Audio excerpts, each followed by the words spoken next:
Bienvenidos una vez más a su programa Plataforma Jurídica. En esta oportunidad nos vamos a referir al Derecho Procesal Civil 2, donde entablaremos un diálogo y haremos un análisis de lo que es el trámite de la tercería, excluyentes y coadyuvantes. Para esta oportunidad tenemos la intervención de los compañeros Óscar Landívar, Francisco de la Triviño, Eduardo Moreira, Elio Vera y quienes hablan, quienes estaremos dando un breve análisis sobre los temas a tratarse. Bien, buenas noches doctora, buenas noches a todos los compañeros. Me toca a mí hablar sobre el artículo 46 del COGEP, sobre las tercerías. Voy a leerlo textualmente para ahí entrar en materia y hacerlo un poquito más práctico. ¿Qué dice el artículo 46? Intervención de una o un tercero. Por regla general, en todo proceso, incluida la ejecución, podrá intervenir una o un tercero a quien las providencias judiciales causen perjuicio directo. La solicitud para intervenir será conocida y resuelta por la o el jugador que conoce el proceso principal. Se entiende que una providencia causa perjuicio directo al la o el tercero cuando éste acredite que se encuentra comprometido en ella, uno o más de sus derechos y no meras expectativas. Bien, las tercerías judiciales. ¿Qué es una tercería judicial? Es una oposición hecha por un tercero que se presenta en un proceso entablado por uno o por dos o más litigantes, coadyuvando el derecho de uno de ellos o en su defecto deduciendo el derecho propio, el suyo, excluyendo a los otros. Esa es una tercería, no es otra cosa que eso. Bien, hasta ahí estamos claros. Existen dos clases de tercería, la tercería excluyente y la tercería coadyuvante. Esta se puede presentar en un proceso como en la ejecución del mismo.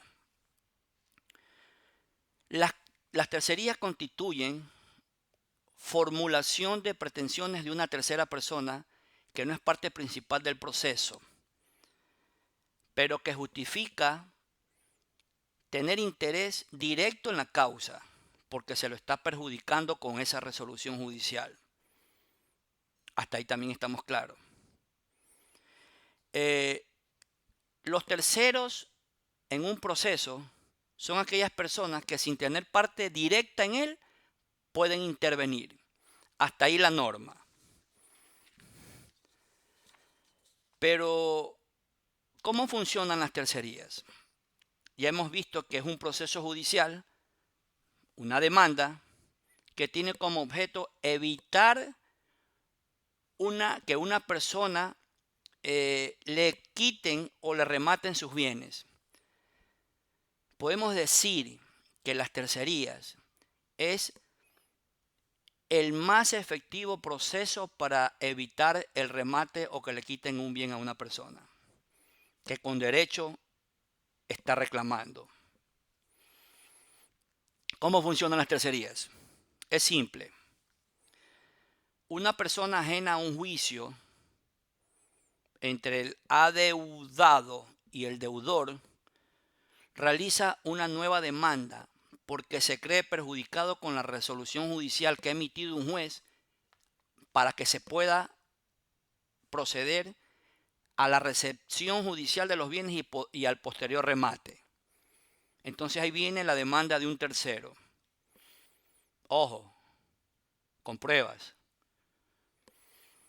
Hasta aquí todo bien, perfecto. Ahora, ¿cómo entra la tercería?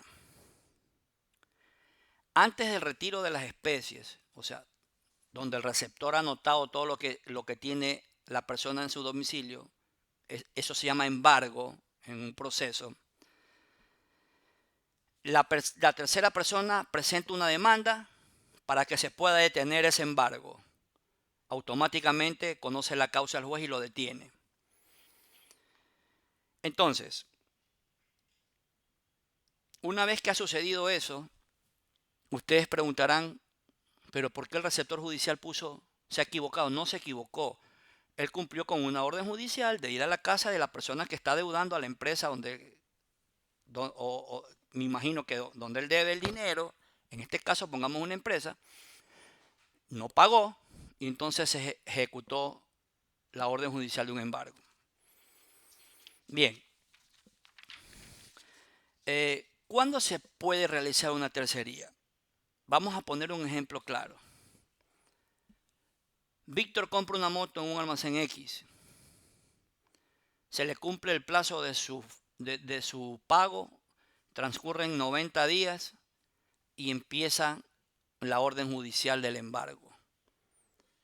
Una vez que se le da al receptor judicial que apunte todos los bienes que tiene Víctor en su domicilio, lleva la información. Una vez que sucedió eso, en ese momento entra un tercero y pone una demanda porque se siente perjudicado. ¿Por qué se siente perjudicado? Porque él alega de que los bienes que están en la casa de Víctor no son de él, si no le pertenecen, o sea, no son de Víctor, si no le pertenecen a él. Por lo tanto, no debería estar en una receptación judicial de bienes. Pero esa es la norma con que se tiene que seguir el proceso. No es que se equivocó el receptor judicial. Entonces, una vez que él interpone esa demanda, es fácil cuando la tercería es excluyente. Porque ahí fácilmente el tercero demuestra con documentos que lo que están receptándole los bienes para poderlos embargar no le pertenecen al deudor, sino le pertenecen a él. Eso es facilísimo. No demora ni 3 meses que se lo devuelven. Queda ahí. Es un poquito más difícil cuando la tercería es coadyuvante. Eso más adelante lo explicarán mis compañeros. Porque cuando es coadyuvante, él necesita demostrar que también los bienes que van a ser embargados son de él. Pero quizá no tenga documentación para demostrarlos. Entonces sí pueden entrar ahí testigos que testifiquen, valga la redundancia, que esos bienes le pertenecen a esta tercera persona que está interponiendo la demanda porque se siente perjudicado directamente en la causa que se está siguiendo. Hasta aquí mi intervención. Gracias, doctora. Gracias, compañero.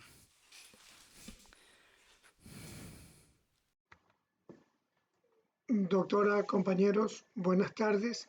Continuando con el tema de la exposición, a mí me toca hablar sobre el artículo 47 del Código Orgánico General de Proceso, COGED, donde el mencionado artículo establece que existen dos clases de tercerías. Entonces, las tercerías podrán ser excluyentes de dominio, aquellas en las que la o el tercero pretende en todo o en parte ser declarado titular del derecho discutido, y son coadyuvantes aquellas que en un tercero tiene con una de las partes una relación jurídica sustancial, a la que no se extiendan los efectos de la sentencia, pero que puedan afectarse desfavorablemente si dicha parte es vencida. Dentro del análisis realizado a este artículo referente a las tercerías, tenemos que al pretender hacer valer el derecho de una persona que no es autora o demandado en un juicio, se debe fijar primero en establecer ante qué tipo de tercería nos encontramos, y teniendo para el efecto las tercerías excluyentes de dominio que buscan la protección del derecho real, siempre que la integridad de ese derecho se encuentre afectada como consecuencia de una providencia judicial que ordena una medida cautelar, sea de manera preventiva o ejecutiva, bien sea el secuestro o el embargo. Entonces podemos indicar que se define también como una institución jurídica por medio de la cual el tercerista funda su pretensión en la titularidad plena de la o las cosas que han sido embargadas. El tercero mantiene un interés independiente contrario a los intereses de las partes. Entonces, es así que al haberse tomado cosas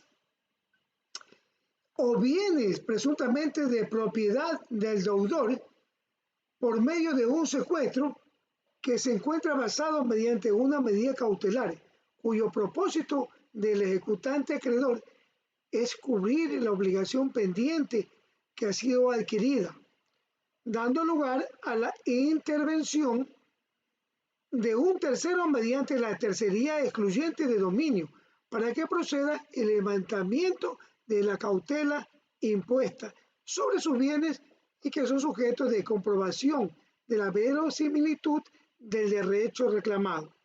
En este caso también tenemos el criterio que nos presenta el doctor Cueva, que nos dice o nos establece una definición sobre la tercería excluyente de dominio, donde sostiene que el fundamento de esta acción es el dominio del bien con la finalidad de recuperar los bienes que han sido retenidos. Entonces, es aquella que en virtud de la cual, fundándose en el dominio del bien o bienes que se han embregado o sobre los cuales se discute, tienden a reclamarlo en forma de vida, tal dominio. Esos bienes serán liberados y entregados a terceristas. En cuanto a las tercerías coadyuvantes, tenemos que son aquellas en que el tercero tiene como una de las partes una relación jurídica sustancial a la que no se extienden los efectos de la sentencia, pero que pueden afectarse desfavorablemente si dicha parte es vencida. Es decir, el tercero se presenta con su petición alegatoria y pruebas, como un colaborador indirecto de la defensa de una de las partes.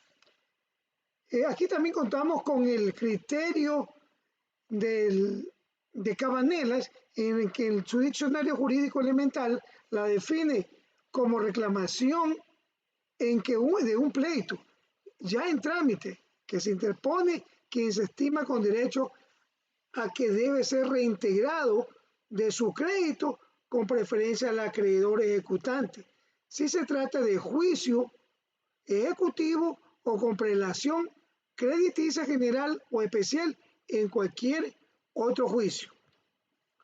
Para el efecto del presente tema se concluye que dentro de esta clase de tercería, para ser exigibles los derechos que se reclaman, debe el tercerista acreditar el crédito que invoca su titularidad, su monto y la existencia de un privilegio especial instituido a su favor, cumpliendo de esta manera con la legitimación que le corresponde y que le permite actuar por medio de la demanda contra quienes son partes principales del proceso, poniendo en conocimiento la afectación de sus intereses. Buenas tardes, compañeros. Continuando con la explicación, me corresponde hablar sobre el artículo 48 del Código Orgánico General de Procesos, donde se establece la procedencia. Dentro de este artículo en cuestión se establecen los plazos y la oportunidad determinados por la norma para la presentación de las tercerías, sean estas coadyuvantes o excluyentes de dominio. Señala que de ser aplicable al caso un proceso ordinario, se dispondrá de un término determinado de 10 días posteriores a la notificación de la convocatoria para la audiencia de juicio. Por su parte, si se trata de un proceso sumario y de audiencia única, se dispondrá del plazo de hasta 5 días hasta antes de la realización de dicha audiencia para la proposición.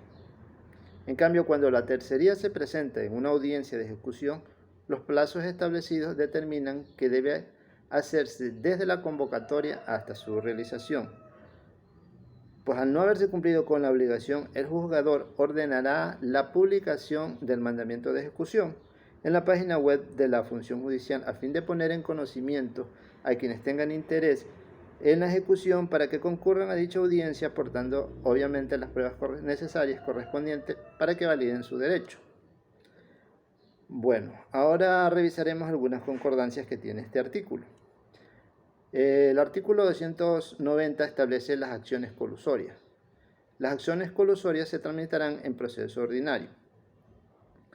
Primeramente estableceremos que la colusión es un pacto o convenio fraudulento entre dos o más personas para perjudicar a un tercero, es decir, se realiza con dolo, por lo cual la acción colusoria lo que pretende es reparar el daño causado.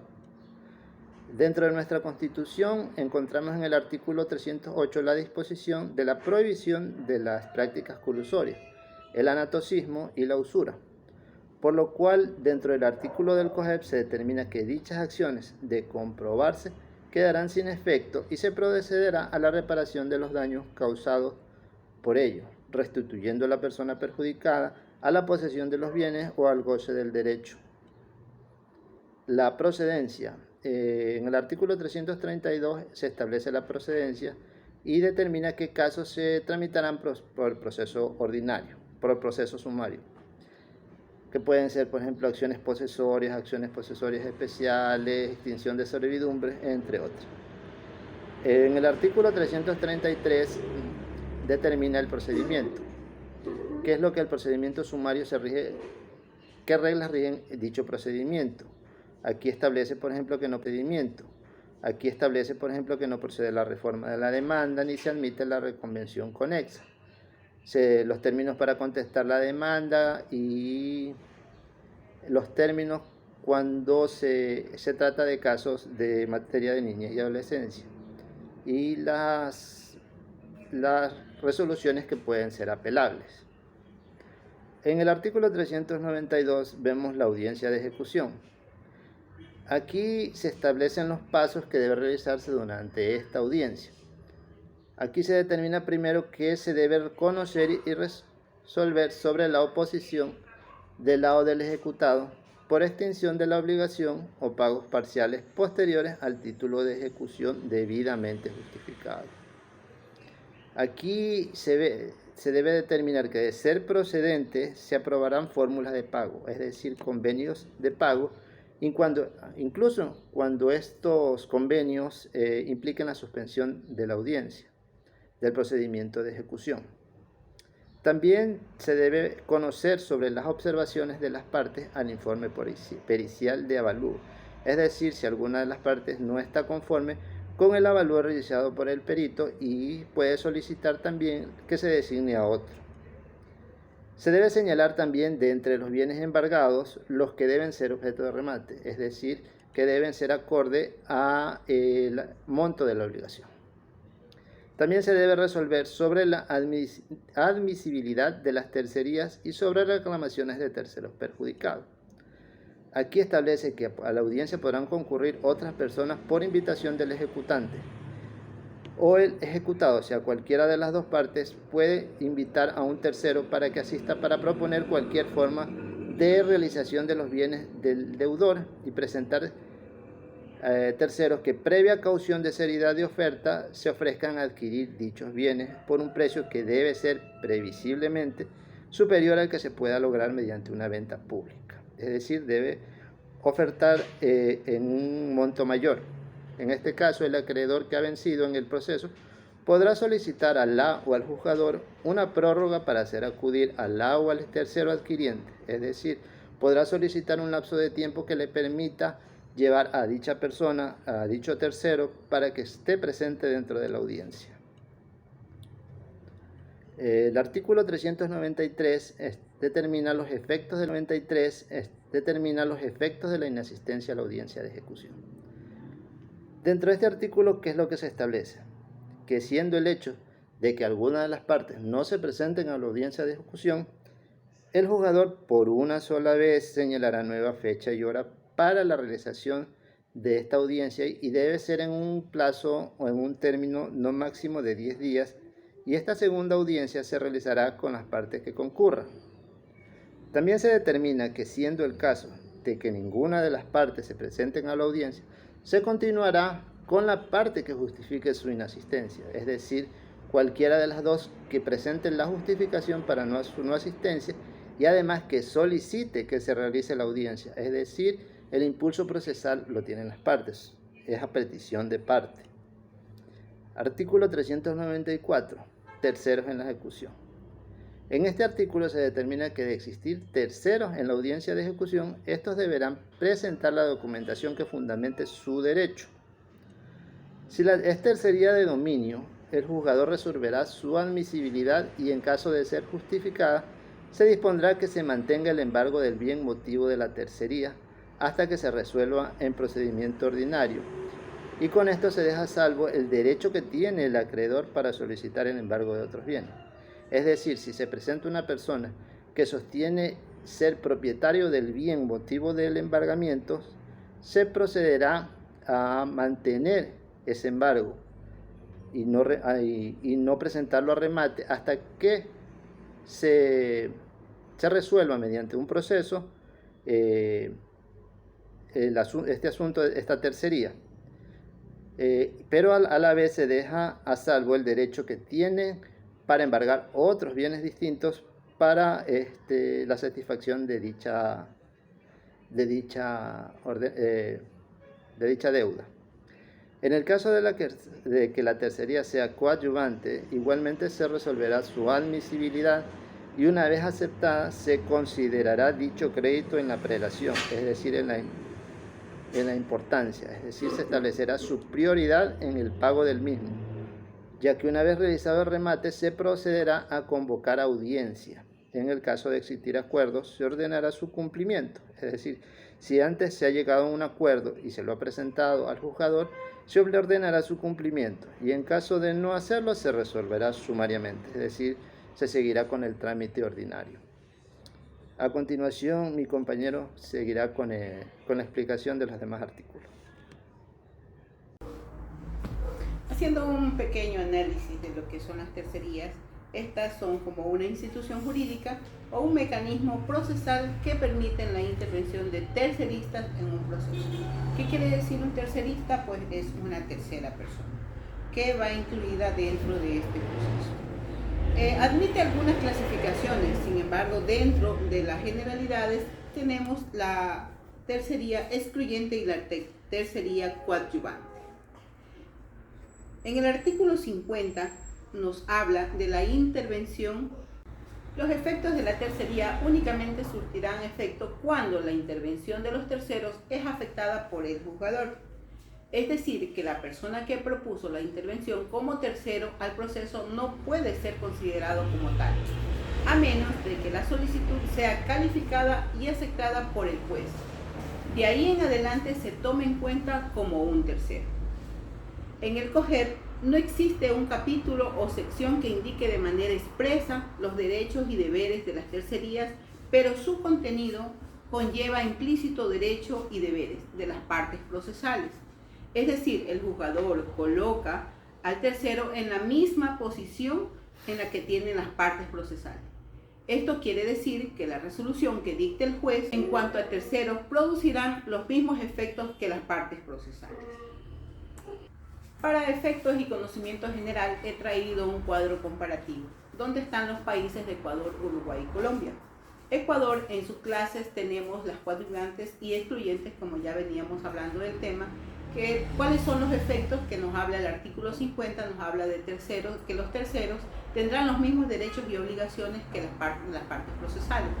Y en la intervención es ordinaria dentro del término de 10 días, convocado a audiencia de juicio sumarios en 5 días antes de la audiencia única, ejecución desde la convocatoria en la audiencia hasta la realización. En Uruguay tenemos las clases de tercerías que son también las coadyuvantes y excluyentes, pero sin embargo los efectos cambian porque los efectos actuarán como más de una parte del proceso. Y en cuanto a la intervención, no determina un término de plazos en el cual los terceros podrán intervenir al proceso, o sea que no hay una fecha límite como la tiene Ecuador, que son de 10 días y 5 días y en audiencia única. Mientras que en Colombia las coadyuvantes y excluyentes, en los efectos nos dice que las coadyuvantes podrán efectuar actos procesales permitidos a la parte que ayuda. Y en la intervención dice que las coadyuvantes, mientras no se haya dictado sentencia de única o segunda instancia, desde la admisión de la demanda, las excluyentes dan la oportunidad como tal de la intervención incluida en la sentencia como en la primera instancia. Para conocimiento general también traje un ejemplo donde está pidiendo el origen. ¿Cuál es el origen de esto? Pues la Corte Provincial de Justicia de Pichincha. Esto es un ejemplo real en materia de civil y mercantil. El tema es las tercerías excluyentes coadyuvantes en un tercero que está perjudicado. La consulta la plantean varias interrogantes respecto a las tercerías en el COGEP.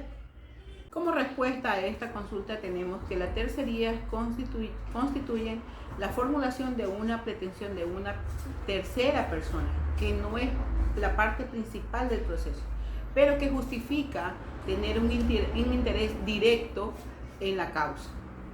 Y estas pueden presentar en cualquier clase de procesos, ya sean ordinarios, sean procesos de sumarios e incluso en procesos de jurisdicción voluntaria. Solamente en estas clases de tercerías excluyentes y coadyuvantes pueden ser formuladas dentro de un proceso o en una etapa de ejecución de la misma. Por lo tanto, la oportunidad de presentar la calificación de esta está expresamente establecido en el artículo 48 del COGEP, donde se admite la tercería como un juicio. La tercerista intervendrá con los mismos derechos y deberes que las partes procesales. Respecto a cuanto al resolver en la tercería, igualmente dependerá de que se haya presentado a juicio, aquella que resuelve en auto, interlocutorio definitivo o en una sentencia. Y si dentro de esta etapa de ejecución se estará lo previsto en el artículo 394 del COGEP, como se queda expreso anteriormente. Las cosas que incitan a la presentación de una tercería coadyuvante dentro del proceso ejecutivo presentan también para el acreedor o ejecutante un riesgo para el adecuado ejercicio del derecho a la defensa, que está reconocido constitucionalmente y respecto al cual se han recabado opiniones doctrinarias que las consideran como la siguiente manera. El derecho a la defensa es uno de los principios integrados más importantes del debido proceso y se concentra en la participación de los interlocutorios en los discursos jurisdiccionales sobre la cual ejerce la facultad, que prestan argumentaciones y pruebas de tal manera que a nadie se puede ser concebido haber sido oído y parte de la defensa como su derecho. Bueno, esperamos haber cumplido con todas las expectativas de todas las personas que visitan nuestra página. Esperamos haber cumplido con todas sus expectativas y haber sido muy claros en lo que se trata al trámite de las tercerías de dominio excluyentes y coadyuvantes. Nos veremos en una próxima ocasión para otro tema más de información. Muchas gracias.